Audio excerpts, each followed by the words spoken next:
Bakit mukhang maayos ang pamumuhay ng masasama habang naghihirap ang mabubuting tao? Ang awit 37 ay nagbibigay sa atin ng sagot na halos hindi pinag-uusapan.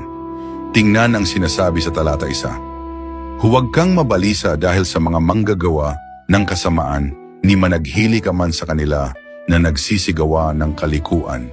Bakit ganon? Dahil lahat ng meron sila ngayon ay pansamantala lamang.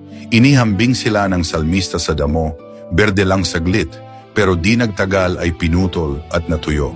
Maaaring may kayamanan, kapangyarihan, o kasikatan ng masasama, pero kulang sila sa pinakamahalagang bagay, isang pusong sumasamba sa Diyos.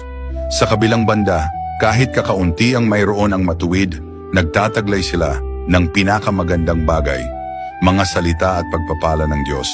Malinaw na sinasabi ito ng talata 16. Mainam ang kaunti na tinatangkilik ng matuwid kaysa kasaganaan ng maraming masama. Maaaring tumakbo ng mabilis ang masasama, pero wala silang direksyon. Ang matuwid ay maaaring lumakad ng mas mabagal, pero matatag ang kanilang hakbang sapagkat itinataguyod ng Diyos ang kanilang daan. Kaya't huwag ka mainggit sa mga mukhang maganda sa labas, pero wala sa loob ang kaluluwa. Kaunting panahon na lang sapagkat ang mga matuwid ay magmamana ng lupain at maninirahan doon magpakailanman. Handa ka bang patuloy na sundin ang mga salita ng Diyos at maging isang matuwid na tao? Amen, at ishare ito para paalalahanan ng mas maraming tao.